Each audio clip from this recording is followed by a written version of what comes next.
Salam sejahtera bagi kita semua.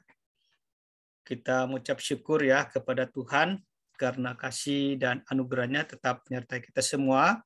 Dan walaupun kita sekarang masih dalam belajar secara daring, secara online, oleh karena kita masih diperhadapkan dengan COVID-19 ya, pandemi yang ya masih merajalela bahkan khususnya di kota kita, tetapi sangat diharapkan walaupun kondisi yang terjadi saat ini, akhir-akhir ini tentang masalah COVID-19 tidak membuat kita patah semangat ya dalam belajar, tetapi ini akan membuat kita semakin hari semakin giat untuk belajar. Dan pada pertemuan hari ini kita tetap masih di bab 1 kondisi wilayah Indonesia, dan untuk pertemuan kali ini kita akan bahas tentang pemahaman lokasi peta.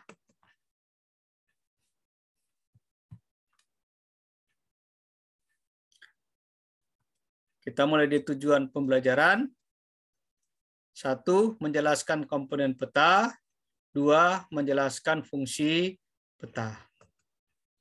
Nah, kita mulai di komponen peta. Peta merupakan gambaran permukaan bumi yang diperkecil dalam bidang datar menggunakan skala tertentu. Prihandito mendefinisikan peta sebagai penyajian grafis bentuk ruang dan hubungan keruangan berbagai perwujudan yang diwakili. Pembuatan peta memerlukan pengetahuan khusus mengenai penggambaran permukaan bumi yang biasa disebut ilmu kartografi. Dan orang yang ahli membuat peta dinamakan kartografer. Kita mulai komponen peta yang pertama, judul peta. Judul peta merupakan identitas untuk mengetahui dan menginterpretasikan daerah yang tergambar dalam peta. Penulisan judul diletakkan di bagian tengah atas untuk memudahkan pengguna dalam membaca peta. Contoh, judul sebuah peta. Peta penggunaan lahan di Indonesia.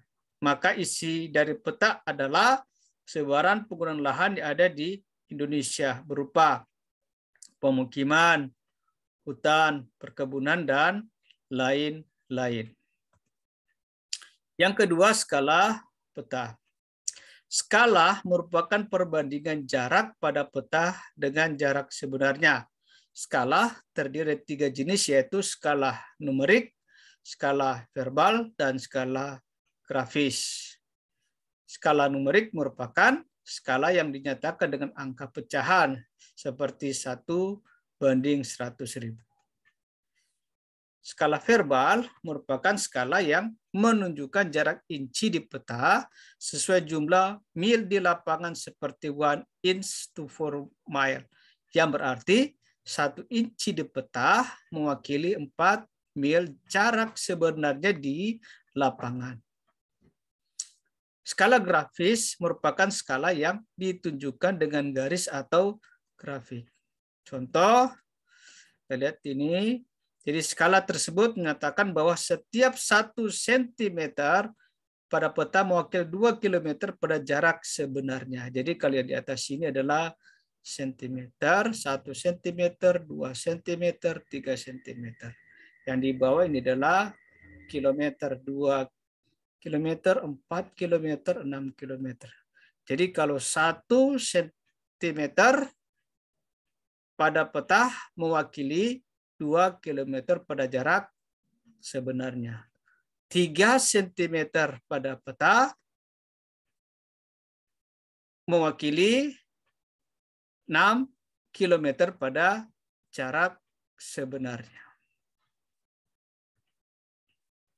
Perhitungan skala dapat dilakukan dengan rumus. A. Pembagian jarak di peta dengan jarak sebenarnya. Jadi rumusnya skala sama dengan jarak di peta bahagi jarak sebenarnya. Contoh, jarak di lapangan provinsi A dengan provinsi C adalah 30 km. Sedangkan jarak di peta 50 cm. Tentukan skalanya. Jawaban, skala sama dengan 50 cm bahagi 30 cm. Jadi 50 cm bahagi 30 cm. Sama dengan 50 cm bahagi yang 30 km kita rubah ke cm. Jadi 30 cm ketika kita rubah ke cm jadi 3 juta cm sama dengan 1 cm per 60 cm. Jadi skala peta tersebut adalah 1:60.000.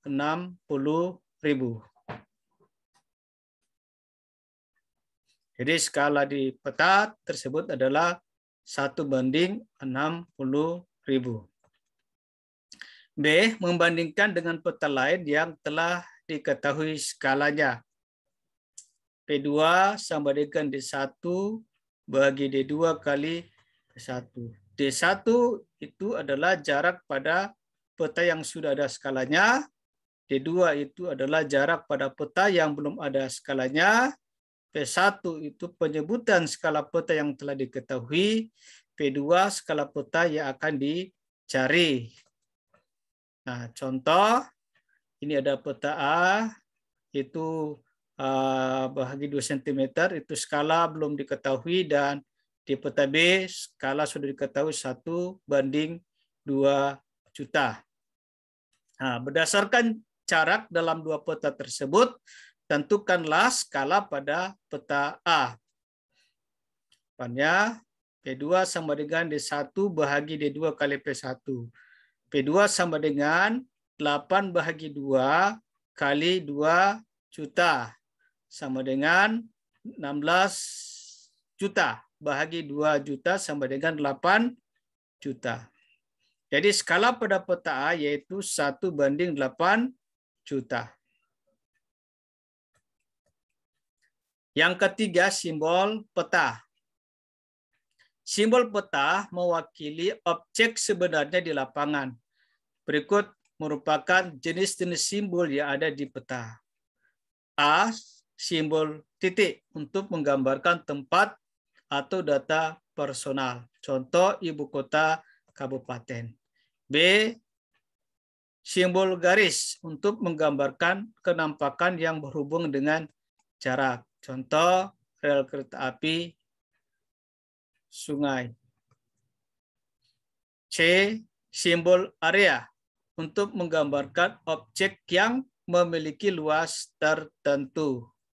Contoh rawa atau dan danau. Yang keempat, warna peta.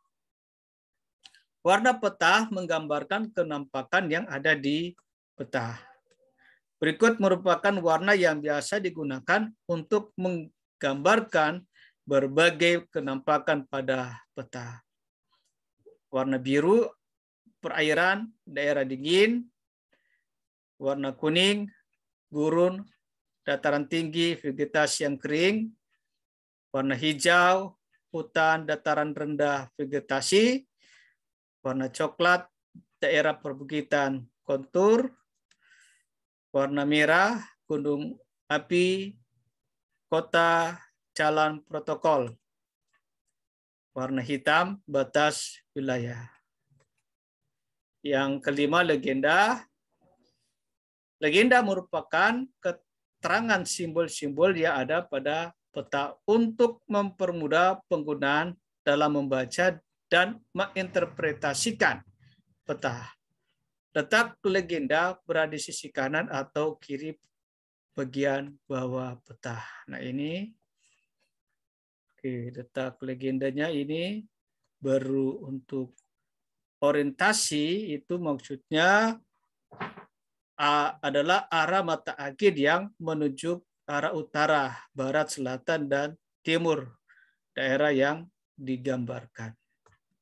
Untuk sumber tahun, ya ini yang sumber tahun, sumber dan tahun pembuatan menunjukkan informasi kepada pembaca mengenai sumber data yang digunakan dan tahun pembuatan peta.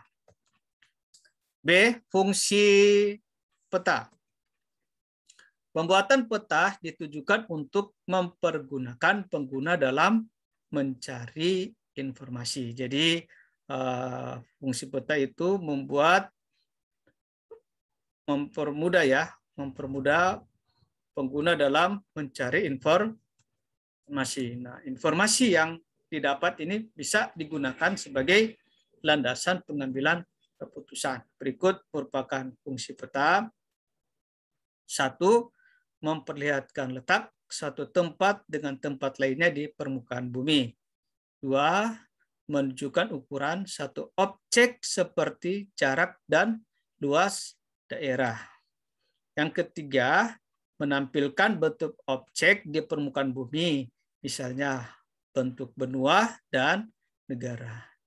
Yang keempat, menyajikan data mengenai potensi suatu daerah. Yang kelima, memudahkan suatu pekerjaan seperti untuk merencanakan pembangunan jalan. Nah, seiring perkembangan teknologi, peta tidak hanya berwujud dalam bentuk kertas, tetapi digital. Berbagai sektor telah memanfaatkan dalam rangka menunjang usahanya. Tanpa disadari, kalian juga telah memanfaatkannya dalam kehidupan sehari-hari. Seperti dimanfaatkan untuk 1. Pengembangan transportasi berbasis online. Sebelum adanya transportasi berbasis online, pengguna transportasi publik harus mencari dan mendatangi langsung untuk memesannya. Selain itu, pengguna juga harus bernegosiasi dengan pemilik transportasi untuk menyepakati harga. Ini membutuhkan waktu lebih lama. Nah, ini contoh ada Grab, Uber, dan Gojek. Adanya transportasi berbasis online dapat memberikan kemudahan kepada pengguna untuk menemukan transportasi di sekitarnya dengan tarif yang telah disepakati sesuai aplikasi yang digunakan. Yang kedua, mempercepat estimasi biaya ekspedisi pengiriman barang secara cepat. Salah satu faktor yang memengaruhi biaya pengiriman adalah jarak lokasi pengiriman dengan lokasi tujuan. Perusahaan ekspedisi pengiriman memanfaatkan data jarak untuk mengetahui estimasi biaya pengiriman. Penjual dan pembeli juga tidak perlu datang ke ekspedisi pengiriman untuk menanyakan estimasi biaya pengiriman barang. Penjual dan pembeli dapat melakukan pengecekan secara mandiri melalui aplikasi ekspedisi pengiriman yang digunakan. Yang ketiga, perhitungan perkiraan lama waktu yang dibutuhkan untuk barang sampai pada tujuan. Perkiraan lama waktu pengiriman ini memiliki sistem yang mirip dengan perhitungan estimasi biaya pengiriman.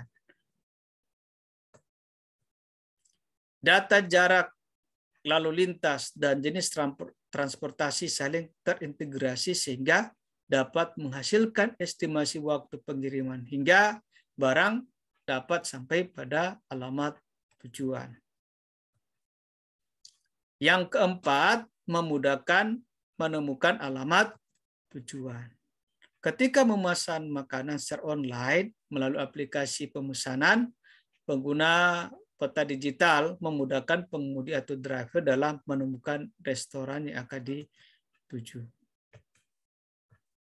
Peta digital juga dimanfaatkan sebagai pengganti dana dalam undangan.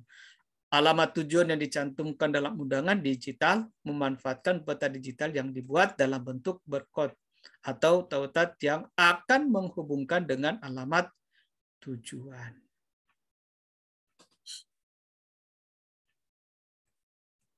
Selanjutnya, menyajikan berbagai alternatif jalan yang dapat dipilih agar waktu lebih efisien.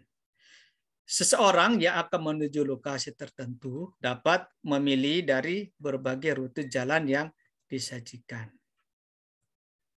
Kondisi kepadatan lalu lintas juga dapat ditampilkan sehingga pengguna dapat memiliki rute yang efisien dan cepat untuk sampai ke tujuan. Terima kasih. Demikianlah materi kita pada hari ini sudah selesai, dan diharapkan materi ini bisa berguna bagi kalian dan dikembangkan ya. Kalian kembangkan materi ini ada supaya betul-betul kalian ya betul-betul kalian, karena pada masa akan datang kalian akan menjadi pemimpin ya. Jadi mulai sekarang kalian persiapkan dengan baik supaya ketika waktunya tiba kalian menjadi pemimpin-pemimpin yang hebat untuk memberkati bangsa kita. Demikianlah pertemuan pada hari ini. Tetap semangat belajar. Tuhan memberkati kita semua. Dan selamat pagi.